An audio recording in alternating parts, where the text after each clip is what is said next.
literally from 1 month of age, I've heard my parents that I used to fall sick literally every month, and then later on once in 3 months. Yeah. And I've taken so much of antibiotics, my gut was just gone. Yeah. Yeah. So if you increase your fiber, you need to increase your water to see the benefit from it. Right.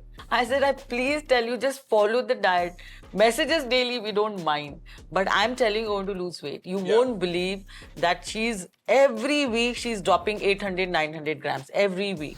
Okay, welcome to yet another episode of The Health Hustle. Today's episode is called The Gut Feeling, and today I'm joined again with the two wonderful people joining us in each episode. I'm joined by Suman Agarwal, who's of course a renowned celebrity nutritionist. She's been in the game for over 24 years, and we also have her daughter, Dr. Juhi Agarwal, who's a nutritionist and a diabetologist. Yes, absolutely. It took me 4 episodes to say this properly, but here we go. Okay, so in this very episode, we're talking about matters pertaining to the gut.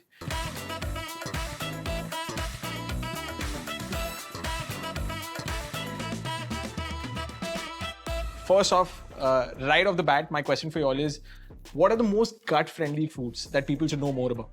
For me, most gut-friendly food, people would think maybe it is fruits or soups, etc. Salads. But actually it is curd because it has probiotics.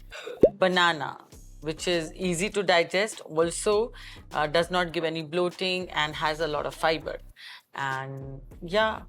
So it's like there are two things that are really good for your gut. Like there's probiotics and prebiotics that a lot of people are talking about. Think of probiotics like your pet. Okay. Yeah. If you get a pet, you need to still take care of them. So how do you take care of your probiotics? Your prebiotics take care of your probiotics. So you need to have both probiotic and prebiotic rich foods. Probiotics are found in fermented foods like yogurt, buttermilk, etc. Those are like the new age foods like kimchi, kefir, kombucha. The Indian version is like kanji. Of course, yeah. Good one. Marwadi's favorite dish is kanji vada. Yeah, absolutely. Not the vada part of it, just the kanji. And then prebiotic rich foods, which include whole grains, legumes, or like mom said, bananas, dals and, apple, pear. Yeah. There are actually only 2 fruits which have soluble fiber and are prebiotic is apple and pear.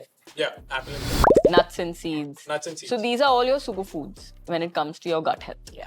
Absolutely. I would also like to ask you all, there's a lot of discussion about fiber consumption. You should have more fibrous foods for, your daily movements to be fine. How much of fiber is actually permissible and right for you so that your body is not going on an overdrive? It's around 25 to 40 gram what we require as a fiber. Yeah. But what sadly people think about fiber is lots of salad, lots of fruits.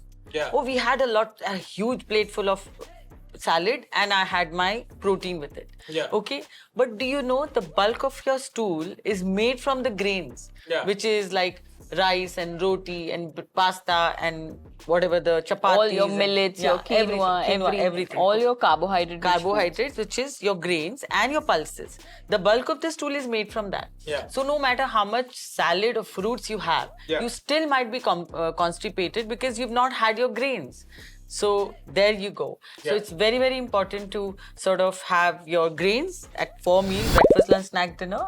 You can avoid maybe for 1 and also add it with lots of vegetables and maybe some fruits in a day. One more mistake people make is don't have enough water when they're increasing their fiber intake. Right. So if you're not going to increase your water intake, you're not going to sort of have anything to push through your intestines, and that's not going to help with constipation either. Yeah. So if you increase your fiber, you need to increase your water to see the benefit from it. Right.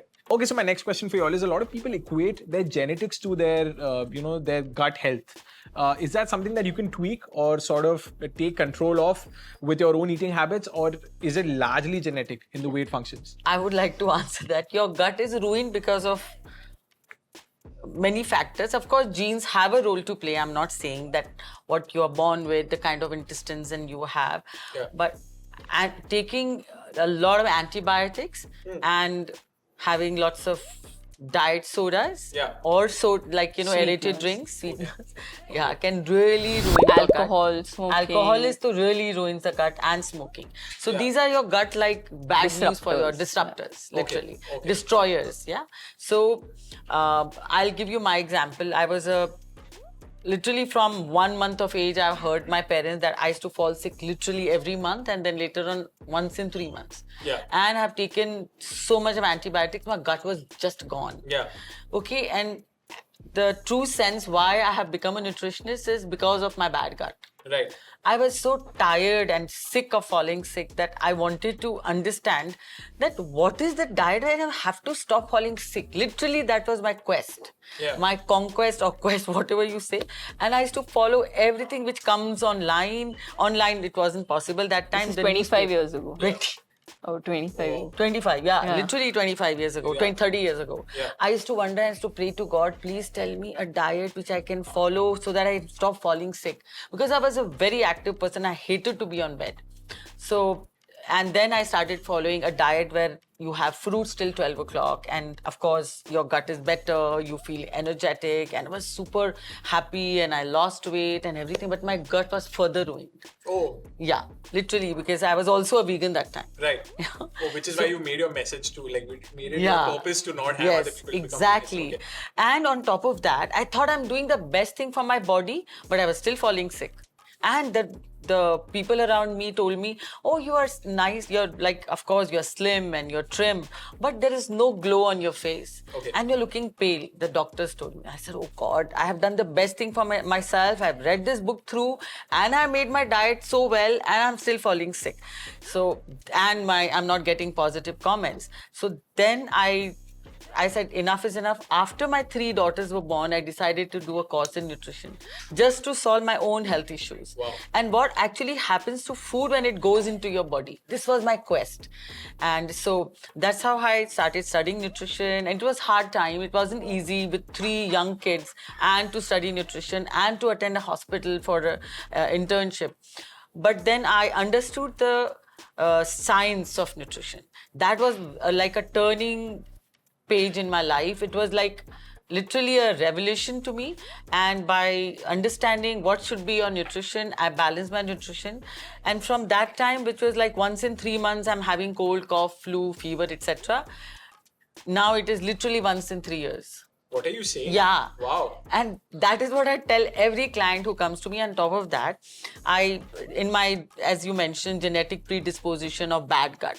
So my gut was because of antibiotics. Yeah. So I also, in my family, being a Marwadi, we had whole lot of ailments, which is like diabetes, blood pressure, cholesterol, asthma, Like metabolic cancer, diseases. everything, Yeah. skin problem and migraine and you name it, and autoimmune disorders, everything we had. So I also prayed to God, ki God, one thing I don't want in my life is any disease. Yeah. Okay, I want to understand nutrition in such a way that I become disease free. Yeah. Yeah. So, and that's what I did. So nutrition is not about like being slim. I literally just wanted to be healthy forever. Yeah. And by balancing my nutrition, my gut was so bad, then I understood and changed it and made it much better. And I was able to digest the hardest of the protein. And of course, my absorption of nutrients became better. And my iron levels became better, my B12, D3, everything. And of course, my strength became better because I could do weight training and I could do artificial protein at the same time without having bloating.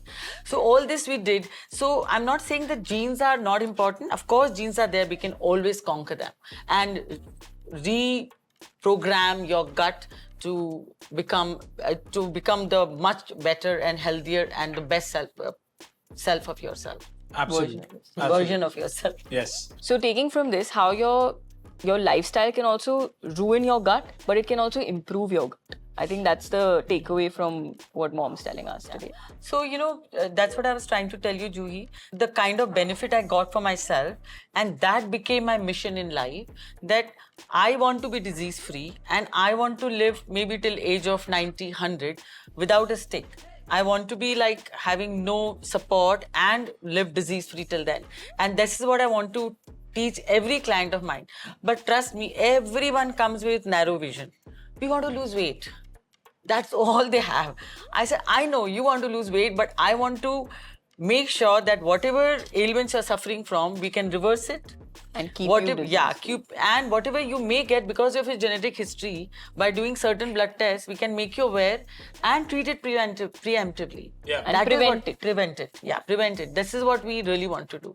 But I must tell you that your like in the younger age, not your age, sorry, I don't want to typecast, but so this whole group of people who like they want to work hard and party hard and drink hard and exercise hard. They don't realize that all this has a very, very bad impact on their gut, because the stress, there's a direct connection of your brain to your gut.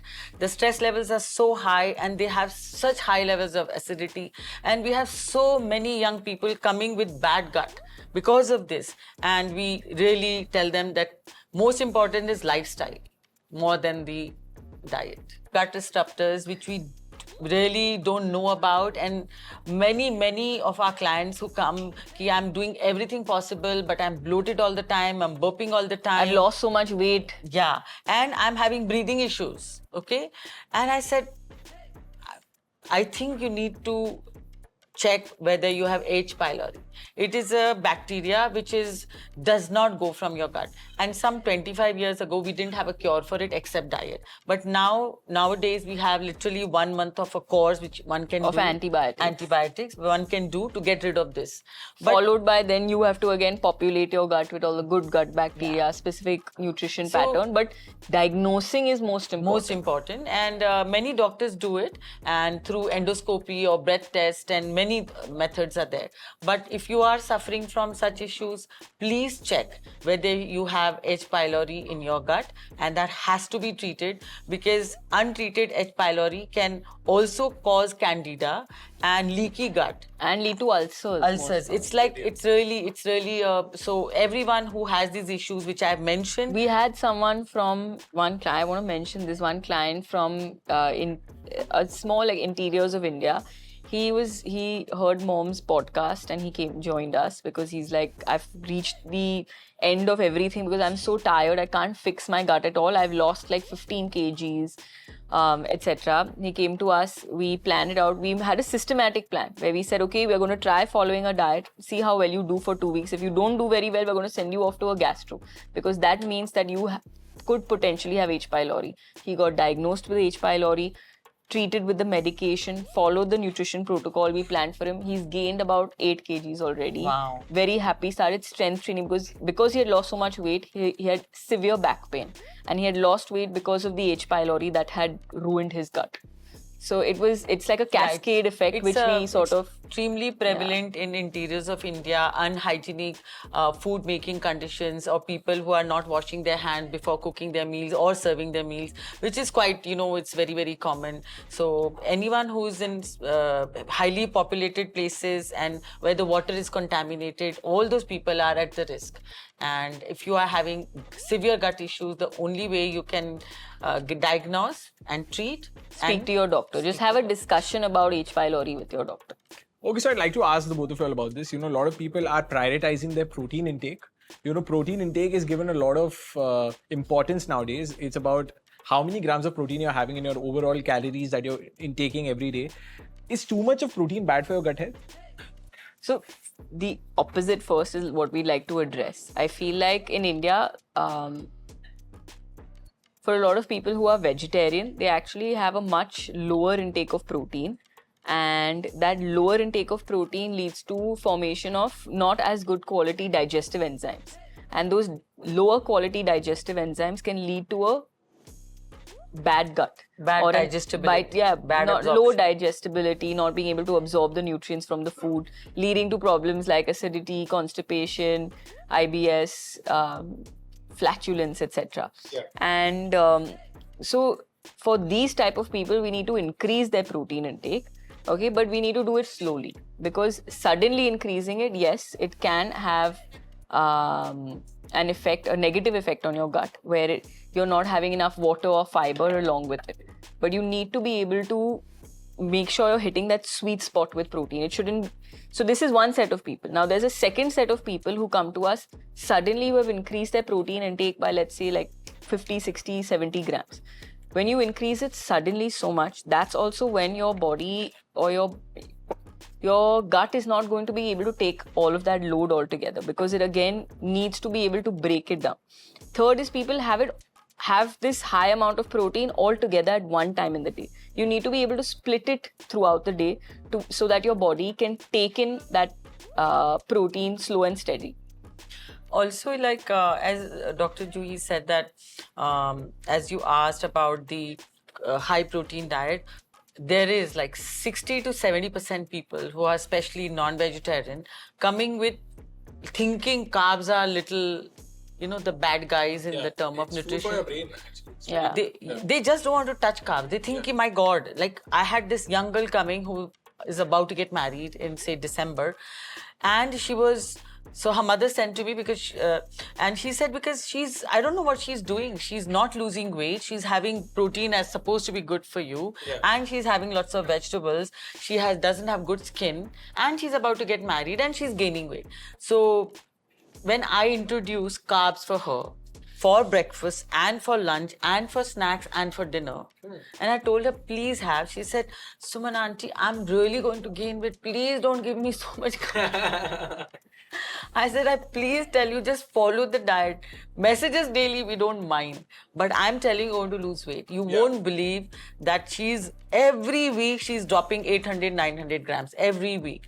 And by eating carbs at 4 meals. Yeah. And eating at least literally half of more food than she was having. Absolutely. And gut is much better. And gut is and skin is much better. Right. So it is a myth that high protein diet is good for you. It is only thing which matters in the whole world of nutrition is the balance. Right. Adequate protein intake. Adequate. And also, if fat loss and weight loss is a concern, caloric deficit. It doesn't matter Yeah. how many. Yeah.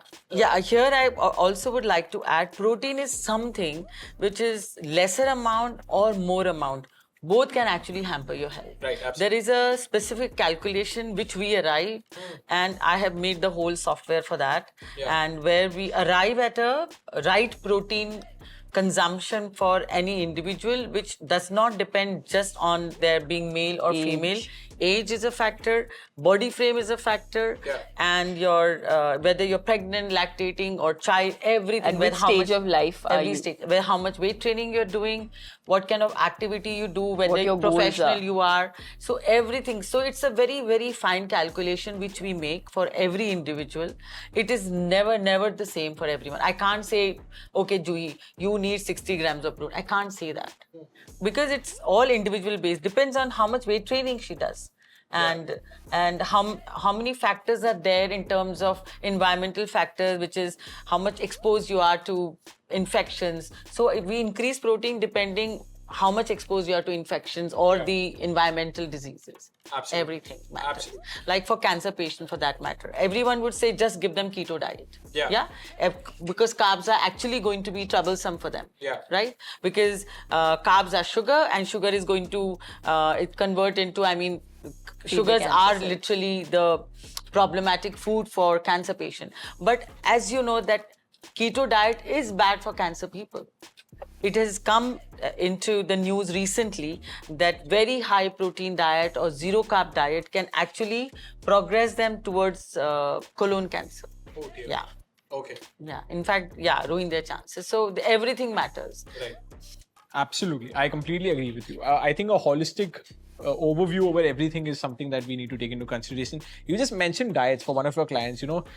A fad, not for now, but for a long time, has been those detox diets that people are sort of subjecting themselves to. Are detox diets really good? What is the right kind of detox diet that one person should be taking? Detox has now been used as like a marketing gimmick in the nutrition world, right? But the only things that actually detox in your body are your liver, your lungs, and your kidneys. Yeah. These are removing the toxins away from your body. Yeah. Okay, there's nothing else that can get detoxed as such in your body. However, with that being said, what most people believe detox diets are like soups and salads and only Juicing. fruits and juicing. Sorry. I get this all the time. I just want to be on a fruit diet because I want to do detox. How good is that? It's not balanced in nutrition. You're not giving your body what it actually requires. You need a certain amount of protein on a daily basis. If you're not eating because that you don't- amount of protein on a daily basis, your body is excreting some protein from your body from every day from your urine. So if you're not replenishing with the food that you are eating, you're actually in a negative protein balance. That means your body is going to eat up into all the protein tissue in your body, take it from your muscles, your antibodies, your hair, skin, nails, Everything will. enzymes, everything gets affected if you're having a very low protein diet. And Like when you even do hemoglobin. detoxes, and in hemoglobin, if you do detoxes, this is what you're actually losing out on. Yeah. And what we believe as a detox diet is a more A balanced self-care approach. detox diet is like a lot of food. It's more balanced. It's more foods that are easy for your body to digest at that point. So I would say a detox diet would be maybe having a sort of a curd and fruit smoothie, which is easy to digest in the morning. You get your probiotics and you get your fruit for energy, and it is very and you get your protein and the fat, and maybe add some nuts to it. Yeah. Oh wow. That's a breakfast, and then your lunch could be like maybe rice and curd. Okay. Curd rice. Yeah, going big on probiotics. Yeah. per se, So curd rice, khichdi with dahi, chas, etc. Yeah. That's another very good way of doing your lunch, which is this way. It's like a one-pot meal. You get your carbs, your proteins, your fats, everything in one. Yeah. And then your evening snacks can be, again, like we remove gluten primarily for them, but maybe not so much as gluten, but we tell them to go very easy digestible food. And of course, coconut water can come in during that time, less of like sugars, etc., less of caffeine at the same time. And then your evening snacks can be maybe nuts and fruit. With maybe a very small cup of tea, which is like a herbal tea. Okay. And your dinner can again be like khichdi or curd Similar to rice, or lunch. if you're a non-vegetarian, can be a chicken soup with lots of Chicken vegetables, noodle soup. chicken noodle soup or chicken soup, like that. So this way, your body is able to remove the bloating which you are feeling. That's why you want to do detox. You are getting your energy. You're not losing muscle, because protein you have to take daily, because there is no protein store in your body. Yeah. So you're getting your proteins, and because you're easily digesting those food, so you're not feeling fatigued at the same time. Yeah. And of course, drinking enough water through the day. You all just mentioned curd and yogurt as a very good supplement for detox diets. That's of course one of the probiotics that we've been talking about. What are the best sources of probiotics apart from the curds and the yogurts of the world? And are there any supplements that we can have to sort of substitute for the people who are lactose intolerant per se? So I think that in today's times, probiotics only coming from foods may not help. You may need to supplement from you may need to add a supplement to your daily routine to get your probiotics, because in today's times there's a lot more of stress, lot more of pollution, lower quality foods that we consume in metropolitan cities at least. So, and the method of cooking, the storage, how you have to keep carrying it to office, etc., etc. So you lose out on a lot of nutrition. So supplementing with probiotics in the form of a pill, Or for that matter, Yakult. or Yakult. Yakult is, but the problem with Yakult is that it has to be stored at a certain temperature. So we don't know whether this product from Japan is coming the right way it is supposed to. You also get low sugar Yakult. Yakult is a fantastic way to But there's replace. whether it's Yakult, it's like kefir. Kefir. These are all yogurt based. No, so this No, is Yakult is not yogurt Yogurt based. based. Yeah, Yakult is non-yogurt based, non-dairy, which is a fantastic source. And maybe tempeh. Tempeh is soy based fermented food, which is another probiotic food. But currently in today's time, if you need to add a supplement to your routine in the form of a probiotic, as long as you're not overdoing it, I think it's fine. Especially because we have been subjected to so many antibiotics, especially post-COVID. Exactly. No, Juhi, also, and I know that so many prescriptions we see which has antibiotic but no probiotic added. Yeah. So 90% of the doctors are aware that you are supposed to take antibiotic along with a probiotic.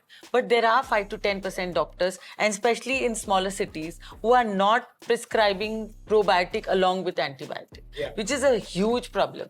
Maybe in my case, like as I told you. So that is what ruins the gut. So having a probiotic along with your antibiotics is very important. If you're lactose intolerant, Yakult, first thing, empty stomach in the morning is fantastic to take. Okay. Or tempeh, replacing with non-dairy. Right. Soy-based foods, like you all said. We see gluten-free on a lot of packaging. A lot of people are like, this food doesn't contain gluten and this is something that I like to have. What is gluten essentially? And should we be having gluten? Do our bodies support gluten, or should we not be having gluten? or does it depend from person to person? So you rightly said it depends from person to person. And people with Hashimoto, we bring gluten down for them.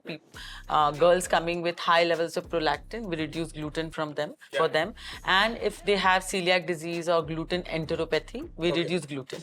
But removing gluten per se and thinking that gluten is the today's world's bad boy is a problematic thing, because gluten has like wheat, which is primarily the gluten source. Along with, of course, there is rye, and then oats are also having some form of gluten, but of course wheat.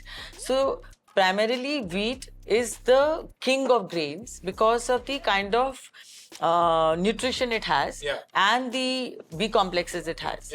It is the superfood, super grain for that matter. But the type of wheat we are getting in India is the problem. Okay. So wheat in its truest essence is really good for very, very good. So why we are having not such good quality wheat is because of the amount of fertilizers used for growing the wheat, which has spoiled our topsoil level.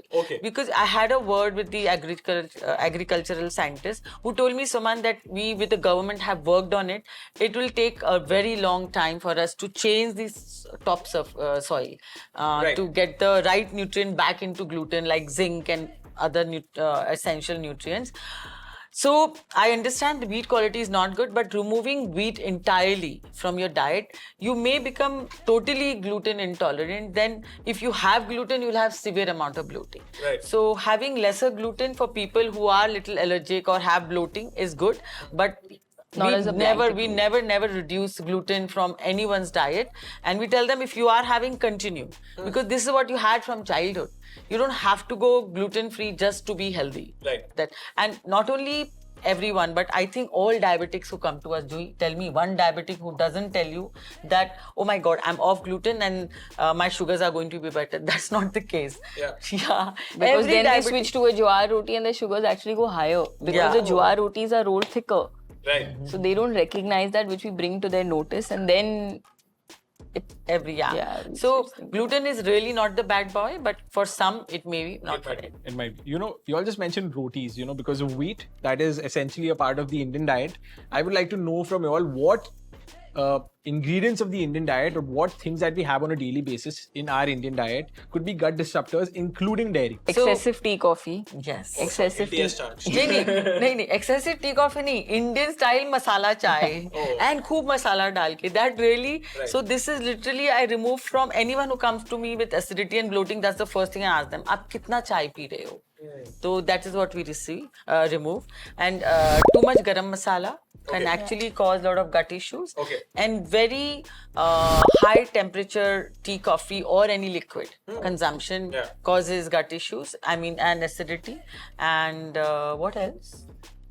For people who are lactose intolerant, we remove milk as milk. But it's a misconception that yogurt also has lactose. It has very little lactose, which is not going to trouble you. And I think one of the most important points that we want to make here is that the gut disruption happens because of meal timings. So people who come to us with gut issues, the first thing we do is balance out their meal timings. They're normally very erratic with their timings, where they skip their breakfast or just eat fruits for breakfast. Lunch and dinner, the timings are very off. Now your body also follows like a specific rhythm.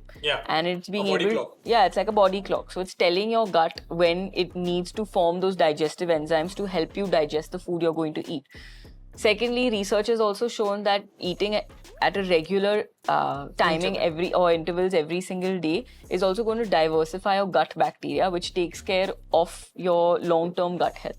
So I feel like more than just a food, it is erratic meal timings that can affect your gut or be a gut disruptor for most people. Also here I want to say that it's like I'm like literally answering this or addressing this issue with so many people.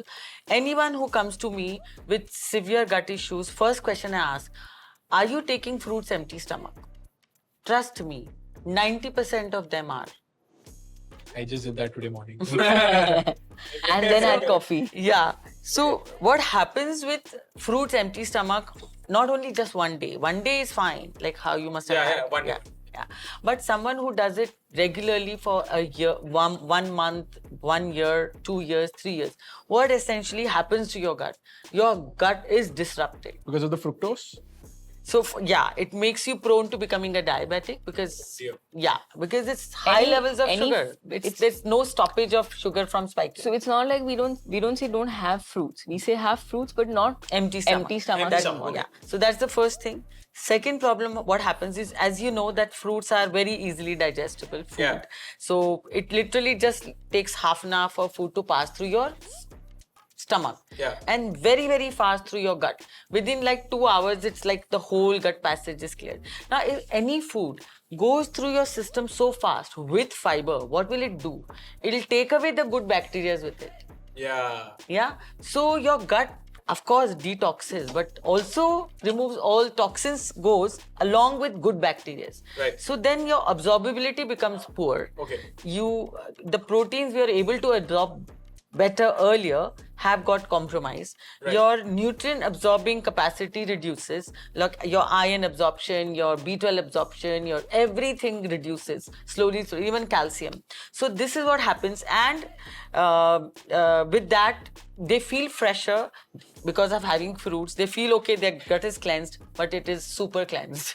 Oh, Yeah. okay. So the best time to have fruits is either with a meal, or after a meal, or as dessert after a meal. Because if you have fruit with a meal, like after a meal as a dessert, so the sugar uptake is very slow because you've had the fat, you had the protein in the meal, and you had the fiber. So the sugar uptake is very gentle. Just have fruit on its own, your sugar is just going to go up. Or have it as fillers between Yeah, fillers meals. between meals is also fine. Or between work. Yeah, you all just mentioned that sugar spike thing. It reminded me of the guy. Let's check my glucose monitor. It reminded me of the guy. But you know, I'll actually like to ask you all about this. It's a question that I personally want to ask. Coupling fruits with probably a probiotic like yogurt is a good option to have as a first meal of the day. Not as it's fine as a first meal, but you should make it a balanced meal for most people. No, I said no, for detox you can have Yeah. curd. Like if a kid comes to me, okay, and they have to leave immediately for school, they need the energy, yeah. So we tell them, okay, give them a mango milkshake, banana milkshake, any of those things. Yeah, absolutely. You know, my next question for you all just spoke about meal timings, and something that has really taken over the whole Indian diet culture is intermittent fasting. A lot of people say that intermittent fasting is really good for your metabolic rate, is good to avoid overeating, is really good for fat loss per se. What do you all think about it? And also keto. But now the number of people coming with intermittent fasting is much lesser, at least to us. Yeah. Much lesser, at least from what it was 1.5 to 2 years ago. So as I mentioned, that my main aim was to make sure that people are having better immunity, no acidity, more muscle mass. You know one thing, your aging is not measured in how you look. How you age and how much you have aged is measured in amount of muscle you have. Right. Yeah.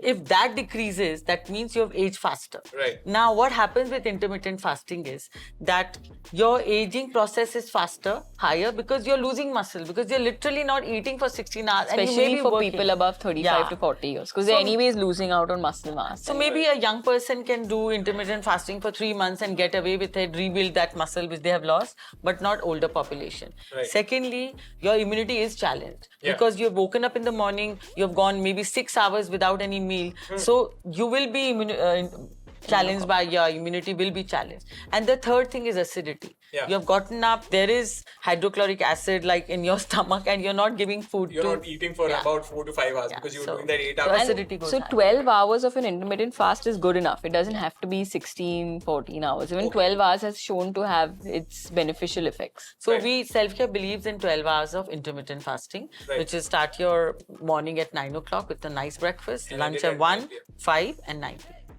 Lovely, lovely. You know, also about keto, what do you all think about keto? So keto is basically extremely low carbohydrates, where you're getting your carbohydrates from fruits and vegetables. Only 5 to 10% of your daily energy intake comes from carbohydrates. And since carbohydrates form bulk of your stool, you're not really getting the fiber that your body requires to keep your gut healthy.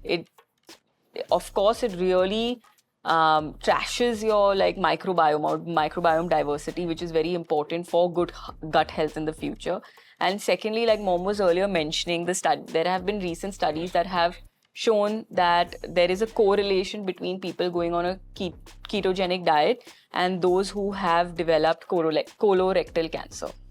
Yeah, also autoimmune disease, also body odor, also halitosis, and also bone loss. And more than anything, people are coming back because it's not a way of life. You can't continue it forever and ever. Yeah. So people keep coming back to us going like, I did a keto diet maybe 4 years ago, dropped 20 kgs, and now I have gained 40 kgs. And they come back. And that's when their metabolism is also extremely slow because they cut down their food so drastically. And So- they're low on energy because Low of on the carbs. energy, yes. Irritable. And a lot of nutrient deficiencies as well. So I have only prepared one diet till now, which is Ketogenic, keto, yeah. in my whole life, because that person was a trainer Okay. and heavyweight trainer of other people. We tried everything for him. Only diet which worked for him to lose a little bit of weight was keto. Okay. But that's the only diet. But of course, he had to go back to a balanced meal. And of course, you know that keto diet affects your liver and your kidney. So people on keto diets need to regularly check the creatinine levels and their kidney, doing sonography for their kidney and kidney enzymes. Yeah. So. Okay. You know, y'all just mentioned garam masala and its after effects on your body. You know, spices is a really inherent part of our diet, which is the reason why we got invaded also. So I would like to... Exactly. Not invaded. America was discovered because of spices. Exactly. I mean, the whole domino effect of that. I would like to ask you all about this. What kind of spices are good for the gut, and should we really prohibit our body from having certain kind of spices to maintain a good gut health? So, in fact, a lot of people come to me and they have help following Western diets. They Yeah. have soups and salads, and Western diets don't have enough spices or zero spices. Then I tell them, why are you losing that important spices where the whole world is going towards spices like haldi, Turmeric and lal latte. mirchi, haldi, which is turmeric latte, and red chili powder. All these spices have some benefits. Yeah. Whether you take cardamom or cloves or jeera or haldi, turmeric, every spice has its own advantages. Okay, so having that on a regular basis, and even ginger, even garlic, everything has. So having that on a regular basis in your meals has good effect on your body. So the ones which are healthy are these, and only spice I mentioned which is not very good for you if you have gut issues is garam masala. Right. Otherwise, I don't think so. Any spice that way has a very negative impact. It's also the excess amount. Like suppose you're having a high amount of red chilies. Red chilies, yeah. That can really trouble and increase your acidity. Yeah. So where it causes the acid to come back up. But otherwise, I think everything. I think all spices have some excellent benefit. Ajwain, everything, I mean. Yeah, absolutely, completely. My last question for you all, it's been an absolute pleasure talking to the both of you all. My last question for you all is, what is the optimum amount of water intake that one should have for their gut health to be in check? So the amount of water, I think for women should be anywhere between 1.5 to 2 liters, men between 2.5 to 3 liters. But I think what's most important is how much water you drink at one go. If you're gulping down like more than 500 ml of water at one go, that's bound to trouble your gut or irritate your gut because you're having a large volume at one time. That's what I... So, amount of water, as Jui said, was correct. It depends on the gender, Yeah. but also amount of exercise you do, whether you're the athlete, etc., etc. Also, it depends on the kind of weather you are in. So, in rainy season, you feel because you are not literally surrounded by moisture. Yeah, moisture. So, rainy season you might require less, and summer season you need more, and the kind of country you stay in. All that matters. But there is also something called water toxicity. Right. Yeah. Right. So having excess amount of water can really be detrimental to your gut, which is such a superb question you asked. Yeah. One lady came to us, she was burping all the time. Okay. And that we linked to her having excess amount of water. Okay. So when After we lots of questions. after questions, people don't reveal. Questions after Also, questions. it puts your kidney on stress because, you know, kidney has to filter out so much of water. True. So that is one problem. So yeah, excessive water is bad. But everyone standard needs 1.5 to 2 liters is for everyone. For good gut health, because it helps absorb the nutrients, transport nutrients in your body. It helps prepare the mucus lining in the gut. So you need water for sure, Right. but an excess is also not. Well, on that note, that brings us to the end of this episode of the Health Hustle. Thank you so much to the both of y'all. It's been an absolute pleasure talking to the both of y'all, fellow Agarwals, by the way. And I'm so happy. Please do comment down what part of this episode did you like the most and what queries of yours were answered. And yes, please go and follow them on Instagram. And yes, that brings us to the end of this episode. Please like, comment, share, subscribe to Radio 1 International, and follow for more. 94.3 Radio 1.